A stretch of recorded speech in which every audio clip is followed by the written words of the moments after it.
when an ethereal stranger climbed through his window at 2:47 a.m., asking to sleep beside him. Jake had no idea that saying yes would lead him to the stars and force him to choose between two worlds for love. It was 2:47 in the morning when everything changed for Jake. He sat hunched over his laptop, typing away at his college assignment that was due the next day. The coffee mug beside him had gone cold hours ago, but he didn't notice. His small bedroom was lit only by the blue glow of his computer screen, casting shadows on the walls covered with movie posters and family photos. Jake rubbed his tired eyes and stretched his neck. He had been working on this psychology paper for what felt like forever. The topic was about sleep patterns and dreams, which seemed pretty ironic considering he hadn't been getting much sleep lately. His roommate had already gone to bed hours ago, and the whole apartment was quiet except for the soft humming of his laptop fan. That's when he first noticed something odd. A strange blue light started filtering through his bedroom curtains. At first, Jake thought maybe it was just a car passing by outside with bright headlights. But the light didn't move like a car would. It stayed steady, growing a little brighter each second. Jake paused his typing and looked toward the window. The light was definitely getting stronger, and now there was this weird humming sound too. It wasn't like anything he had heard before. Not like a car engine or an airplane. This sound was softer, almost musical, but it made his skin tingle in a strange way. His laptop screen suddenly flickered. Then his desk lamp blinked on and off a few times. Jake frowned and checked the power cord, thinking maybe there was something wrong with the electricity, but everything looked normal. The humming sound grew louder, and now Jake could feel a slight vibration in the floor beneath his feet. He stood up from his desk chair and walked slowly toward the window. The blue light was so bright now that he had to squint. It seemed to be coming from directly outside his second-floor bedroom window. Jake reached for the curtain to peek outside, but before he could pull it back, something incredible happened. His bedroom window, which he knew for sure was locked, began to slide open by itself. There was no sound of the lock clicking or the window frame creaking. It just opened smoothly and silently as if invisible hands were pushing it up. Cool night air flowed into the room, carrying with it a scent he couldn't identify. It wasn't unpleasant, just different, almost like the smell after rain, but with something else mixed in. Something that reminded him of starlight if starlight had a smell. Jake took a step back, his heart starting to beat faster. This was definitely not normal. He thought about calling out to his roommate, but his voice seemed stuck in his throat. He could only watch as a figure began to appear at his window. First, he saw delicate hands gripping the windowsill. Then arms, thin but graceful. Finally, a person climbed through his window with movement so smooth and fluid that it looked almost like dancing. The figure was small, probably around 5 feet tall, and appeared to be a young woman about his age. But there was something definitely different about her. Her skin was pale, almost white, but not in a sickly way. It seemed to have a very faint glow to it, like moonlight reflecting off water. Her hair was long and silver, moving gently even though there was no wind in the room. And her eyes. Jake had never seen eyes like that before. They were large and dark, almost black, but they seemed to hold depths of knowledge and wisdom that didn't match her youthful appearance. She stood by his window for a moment, looking around his room with curiosity. Her gaze moved over his textbooks, his guitar in the corner, his collection of vintage comic books on the shelf. When her eyes finally met his, Jake felt a jolt of something he couldn't explain. Not fear exactly, but a recognition of something completely beyond his normal world. The strange visitor tilted her head slightly and smiled. It was a gentle, almost shy smile that made Jake feel oddly at ease despite the impossibility of the situation. Then she spoke, and her voice was like music. It had the same melodic quality as the humming sound he had heard earlier, but formed into words he could understand perfectly. "Can I sleep beside you tonight, human?" Jake's mouth fell open. He stared at her, trying to process what was happening. Was he dreaming? Had he fallen asleep at his desk, and this was all just some weird stress dream brought on by too much coffee and not enough rest? He pinched himself hard on the arm. It hurt, and he was definitely still standing in his bedroom looking at this incredible person who had just climbed through his window and asked to sleep next to him. Jake started to say something, but no real words came out. His brain felt like it was running in circles, trying to make sense of what his eyes were seeing. The visitor seemed to understand his confusion. She took a small step closer, but not in a threatening way. Her movements were careful and respectful, like she was approaching a nervous animal. "I know this is strange for you," she said softly. Her accent was hard to place. It sounded almost like she was from everywhere and nowhere at the same time. "I have been traveling for a very long time and I am tired. Your energy feels safe and calm. I promise I mean no harm." Jake looked into those dark, ancient eyes and somehow believed her. There was something about her presence that felt peaceful rather than dangerous. She seemed genuinely exhausted, and despite how impossible this whole situation was, he found himself feeling sorry for her. "Who are you?" he managed to whisper. "My name is difficult to say in your language," she replied. "You may call me Luna, it is close enough to the sound." "Luna," Jake repeated. The name felt right somehow. She gestured toward his bed with a polite, questioning look. "I will rest only until morning. I will not disturb your sleep or your studies. I simply need a safe place to recover my strength." Jake glanced at his bed, then back at Luna. Every rational part of his mind was screaming that this was crazy, that he should call someone or run away. But there was something about her that made him want to help. Maybe it was the genuine tiredness in her voice, or the way she had asked permission so politely, or the fact that despite appearing out of nowhere, she somehow felt trustworthy. "Okay," he heard himself saying. "You can stay." Luna's face lit up with relief and gratitude. "Thank you, Jake," he blinked in surprise. He was certain he hadn't told her his name. Luna seemed to realize his confusion and smiled mysteriously. "I told you I had been traveling for a long time. I observe much during my journeys." She moved toward the bed with that same graceful motion, settling carefully on the far side, as far from Jake as possible. She lay down on top of the covers, fully clothed, and closed her eyes. Jake stood there for a moment, still processing everything. Then he quietly closed his laptop and prepared for bed, trying to act normal even though nothing about this situation was normal at all. As he settled into his side of the bed, being careful not to disturb Luna, he noticed something else strange. Her breathing wasn't quite like human breathing. It was slower, deeper, and more rhythmic, almost like she was in a meditative state rather than just sleeping. Jake lay awake for a long time, listening to that unusual breathing pattern and wondering what tomorrow would bring. Jake woke up to sunlight streaming through his bedroom window. For a moment he felt normal like any other morning. Then he remembered everything that had happened the night before and quickly turned his head to look at the other side of his bed. Luna was still there. She wasn't glowing anymore in the daylight, and she looked much more like a regular person now. Her silver hair had turned to a soft blonde color, and her skin didn't have that moonlight glow he had seen before. If someone walked in right now, they might just think she was a friend who had stayed over. But Jake knew better. He could still see something different about her, especially in her eyes. They were still those deep, dark eyes that seemed to hold secrets from another world. Luna opened her eyes slowly and turned to look at him. She smiled, that same gentle smile from the night before. "Good morning, Jake," she said softly. "Thank you for letting me rest. I feel much better now." Jake sat up in bed, running a hand through his messy hair. "So that really happened last night?" "You're really here?" "I am really here," Luna confirmed, sitting up as well. "And I owe you an explanation." She looked around his room again, this time with more interest. In the daylight, Jake could see her studying everything more carefully. His textbooks, his photos, the half-finished puzzle on his desk, even the pile of laundry in the corner. "Your world is fascinating," she said. "So many colors and textures and emotions everywhere. What do you mean?" Jake asked. Luna pointed to a photo on his nightstand. It showed Jake with his family at last Christmas, all of them laughing at something his little brother had said. "This image," she said, "it holds joy. I can sense the happiness that was captured in that moment. In my world, we do not have such things." Jake picked up the photo and looked at it. "You mean you don't take pictures where you come from?" "We record information, yes, but not emotions, not memories filled with warmth." Luna's voice had a sad quality to it.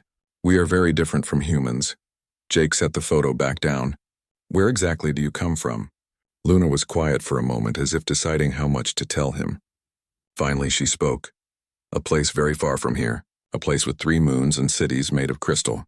My people are, how do you say, scientists. We study other worlds and the beings who live on them." "You're studying us? Like humans?" "Yes," Luna nodded. "But not in the way you might think. We don't want to harm anyone or take anything. We simply want to understand. For so long we have lived with only logic and facts. But humans have something we lost long ago. What's that? The ability to feel deeply, to create beauty for no reason other than it makes you happy, to love someone so much you would sacrifice everything for them. Luna's eyes grew distant. We have watched your kind for many years, and we are amazed by these things. Jake felt a strange mix of pride and confusion. So you're like an alien scientist? Luna laughed, and the sound was like wind chimes in a gentle breeze. I suppose that is one way to put it, though I prefer to think of myself as a student. But why me? Jake asked. Why did you come to my window last night? Your energy, Luna said simply. Every living being has an energy signature. Yours is calm and kind. When I was searching for a safe place to rest, yours called to me. Jake wasn't sure he understood what she meant about energy signatures, but he was curious to learn more. What's your world like? Luna's face lit up as she began to describe her home. She told him about floating cities that moved with the wind, about libraries that contained the knowledge of thousands of planets, about gardens where plants grew in perfect mathematical patterns. But as she spoke, Jake noticed something sad in her voice. It sounds beautiful, he said, but you don't sound happy about it. Luna looked down at her hands. It is beautiful, but it is also very empty. Everything is efficient and logical. There is no music that makes your heart race. No art that exists just because someone wanted to create something wonderful. No one laughs until their stomach hurts or cries because a story moved them. Jake thought about this. That does sound kind of lonely. Yes, Luna whispered. Very lonely. They sat in comfortable silence for a while. Then Jake's stomach growled loudly, and he felt his face turn red with embarrassment. Luna looked puzzled. What was that sound? Oh, that's just... I'm hungry. I need to eat breakfast. Hungry? Luna tilted her head. You need to consume matter for energy? Jake laughed. Yeah, that's basically what eating is. Don't you eat food on your world? We absorb energy directly from our environment. We do not need to consume other substances. Wow, Jake said. Want to try human food? I make pretty good pancakes. Luna's eyes widened with curiosity. I would like that very much. Jake got up and started getting dressed, then realized he had a problem. Luna? I have a roommate. His name is Chris. He's probably going to wake up soon, and I'm not sure how to explain. Well, you. Luna considered this. Would it help if I appeared more human? As Jake watched, Luna's appearance began to shift slightly. Her hair became a more natural brown color, and her eyes became a normal dark brown instead of that endless black. She still looked like herself, but now she looked like someone who could easily be from Earth. How did you do that? Jake asked in amazement. We can alter our appearance to blend in with local populations. It is useful when studying new worlds. Just then they heard footsteps in the hallway outside Jake's room. That's Chris. Jake whispered. What should I tell him? Tell him I am a friend from your hometown who needed a place to stay for a few days, Luna suggested. It is not entirely untrue, Jake nodded. That could work. He opened his bedroom door and called out, Hey, Chris, I have a friend visiting. Is it cool if she joins us for breakfast? Sure, man. Chris called back from the kitchen. The more the merrier. Luna smiled at Jake. Your friend sounds kind. He is, Jake said. But remember, to him you're just a normal person, okay? I understand, Luna said. I will try to behave like a typical human female. As they walked toward the kitchen together, Jake couldn't help but wonder what other surprises this day would bring. Having Luna here felt surreal but also exciting. For the first time in a long while, he felt like something truly amazing was happening in his ordinary life. Chris was already making coffee when they entered the kitchen. He was a tall, friendly guy with curly red hair and freckles. When he saw Luna, he smiled warmly. Hi there. I'm Chris, Jake's roommate and partner in crime. Luna looked at Jake with confusion. Partner in crime? Jake quickly jumped in. It's just an expression. He means we're good friends. Ah, Luna said, then turned to Chris. Hello, Chris, I am Luna. Thank you for allowing me to stay here. No problem at all, Chris said, pouring coffee into 3 mugs. Any friend of Jake's is welcome here. Where are you from? Luna hesitated for just a moment. Very far away. A small town you probably have not heard of. Cool, Chris said, not pressing for details. Coffee? Luna looked at the dark liquid in the mug he offered her. What is this? Chris and Jake exchanged glances. You've never had coffee? Chris asked. Do not drink much coffee where I come from, Luna said carefully. Jake decided to help her out. Luna grew up pretty sheltered. Her family didn't believe in caffeine. One of those health-conscious families. Chris nodded understandingly. Well, you don't have to drink it if you don't want to. How about some orange juice instead? Luna accepted the orange juice and took a small sip. Her eyes went wide with surprise and delight. This is incredible, she said. So many flavors at once. Sweet but also sharp. And the texture? Chris grinned. Wait until you try Jake's pancakes. The guy's got skills. As Jake started mixing pancake batter, he watched Luna experiencing everything with wonder. She touched the smooth surface of the kitchen counter, marveled at how the refrigerator made ice cubes, and was fascinated by the way the toaster worked. She really was sheltered, wasn't she? Chris whispered to Jake. You have no idea, Jake whispered back. When the pancakes were ready, Luna took her first bite and actually gasped with pleasure. This is amazing, she said. The sweetness, the warmth, the way it feels in my mouth. How do you create such wonderful things? Chris laughed. Jake's just a good cook. You should see what he can do with pasta. Luna looked at Jake with genuine admiration. You possess great skill, Jake. Jake felt himself blushing again. There was something about the way Luna spoke that made even simple compliments sound meaningful. After breakfast, Chris left for his morning classes, leaving Jake and Luna alone again. Your friend is very kind, Luna observed as they cleaned the dishes. Yeah, Chris is a good guy, Jake agreed. So what happens now? How long can you stay? Luna's expression became serious. Not long, I'm afraid. My people will expect me to return soon. But Jake? Yeah? I want to learn more about being human while I am here. Will you teach me? Jake looked into her eyes and saw genuine curiosity and eagerness there. I'd love to. What do you want to learn about first? Luna smiled. Everything. Over the next few days, Jake found himself living in two worlds at once. During the day, when Chris was around, Luna pretended to be just a regular friend visiting from out of town. But when they were alone, she revealed more and more of her true nature. Jake had never imagined how hard it would be to teach someone what it meant to be human. Luna asked questions about everything. Why did people laugh at jokes? What was the purpose of music if it didn't share information? Why did humans keep plants in their homes just to look at them? You see, Jake explained one afternoon as they sat in the local park. We don't do everything for logical reasons. Sometimes we do things just because they make us feel good. Luna was watching a group of children playing on the swings, her eyes following their movements with fascination. But the children are not accomplishing any task. They are simply moving back and forth through the air. Exactly, Jake said. They're doing it because it's fun. Because it makes them happy.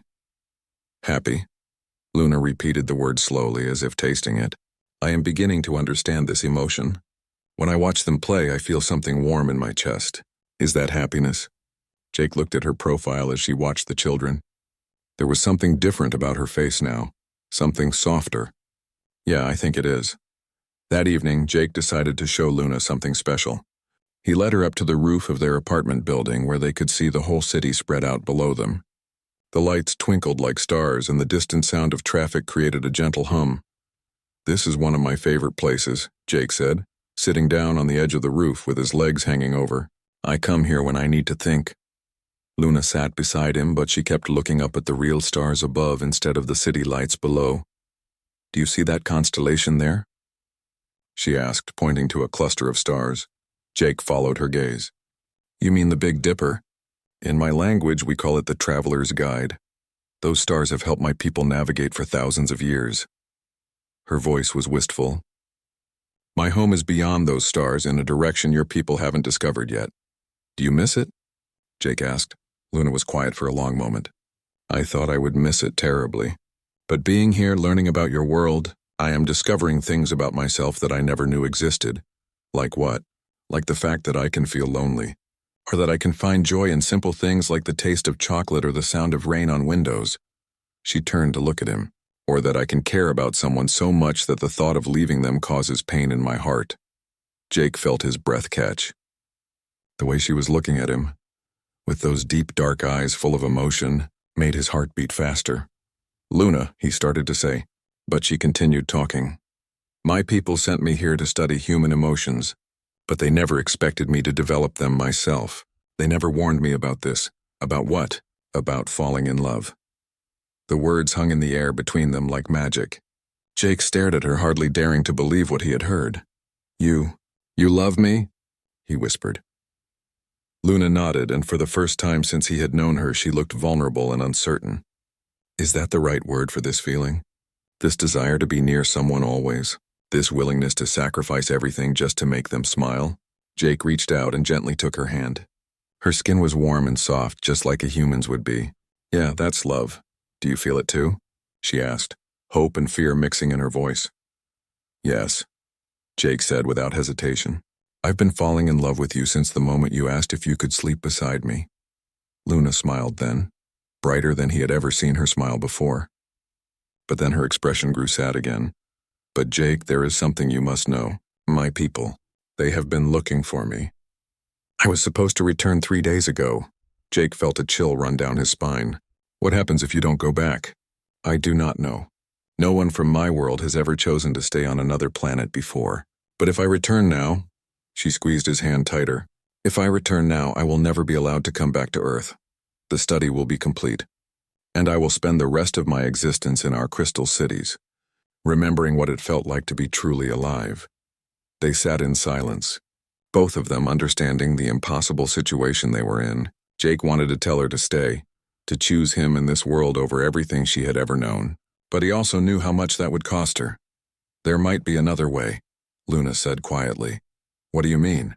"My people have the technology to change me, to make me fully human. I would lose my abilities, my connection to my homeworld, but I could stay here with you forever." Jake's heart leaped with hope, but then he realized what she was really saying. "You would give up everything? Your family, your world, your powers. Everything?" "For love," Luna said simply. "Yes." But before Jake could respond, they both noticed something strange happening in the sky.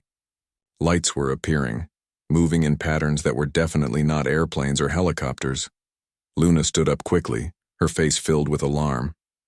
"They have found me." 3 bright lights were descending toward their city, moving with the same silent grace that Luna had shown when she first entered Jake's room. "My people," Luna whispered. "They have come to take me home." Jake stood up beside her, his mind racing. "What do we do?"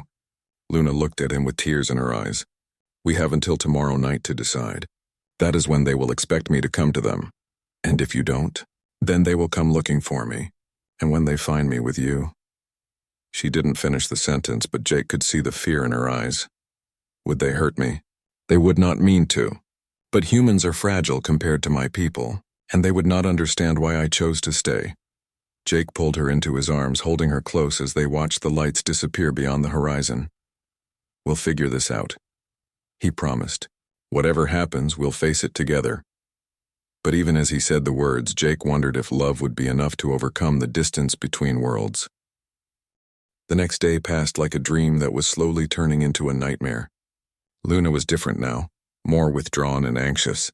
Every few hours, she would look up at the sky as if expecting her people to appear at any moment. Jake tried to act normal around Chris, but it was getting harder. His roommate had started asking questions about why Luna seemed so nervous, and why Jake kept checking his phone even though no one was calling. "Is everything okay with you two?" Chris asked that afternoon while Luna was taking a shower. "She seems really stressed about something." "Just family stuff back home," Jake lied. "Nothing serious." But Chris didn't look convinced. "Jake, man, I've known you for 2 years. You're acting really weird. And your friend, I don't know. There's something different about her. Sometimes she talks like she's never seen a television before, and yesterday I caught her staring at the microwave like it was some kind of alien technology." Jake's heart nearly stopped. "What do you mean?" "I mean, she acts like she's from another planet or something." Chris laughed, not realizing how close to the truth he was. That evening, as the sun began to set, Luna made her decision. "I want to become human," she told Jake as they sat on his bed. "I want to stay here with you. Are you sure?" Jake asked. "Really sure? Because once you do this, there's no going back." "I have never been more certain of anything in my entire existence," Luna said firmly. "These past few days with you have shown me what it means to truly live. I would rather have one human lifetime filled with love and joy and all these wonderful emotions then an eternity of cold logic in my crystal cities. Jake took her hands in his. How do we do it? Luna explained that she would need to go to her people first, to use their technology for the transformation. But she was scared that once she was with them, they might not let her leave again. What if you come with me? She suggested suddenly. Jake blinked. What? What if you come with me to meet my people? You could be there when I undergo the transformation. That way they would have to let me return to you. Would that work? I think so. My people are very logical. If they see that a human is willing to risk everything for love, they might understand that love is worth studying further. Jake thought about it. The idea of meeting actual aliens was terrifying, but the thought of losing Luna was even worse. Okay, he said. Let's do it. As if summoned by his words, the blue light began to appear outside his window again. This time it was brighter and more insistent. They're calling me, Luna said, standing up. It is time. Jake grabbed her hand. Together? Together, she confirmed. They walked to the window, and Jake looked out at the impossible sight of a spacecraft hovering silently outside his apartment building. It looked like it was made of the same crystal material Luna had described from her cities, and it glowed with soft, welcoming light. Are you ready? Luna asked. Jake squeezed her hand and thought about everything that had led to this moment. A week ago, his biggest concern had been finishing his college assignments on time. Now he was about to board an alien spacecraft for love. Yeah, he said, surprising himself with how calm he sounded. I'm ready. Luna smiled and kissed him gently. Whatever happens next, thank you for showing me what it means to be human. Thank you for showing me what it means to truly live, Jake replied. Hand in hand, they climbed out the window and stepped into a future neither of them could have imagined. As the spacecraft carried them up into the star-filled sky, Jake realized that sometimes the most incredible adventures begin with the simplest question. Can I sleep beside you tonight? And sometimes, if you're brave enough to say yes, that question can change not just your life, but your entire understanding of what love really means. The city grew smaller beneath them, but Jake wasn't afraid anymore. Whatever came next, he and Luna would face it together. And that was all that mattered.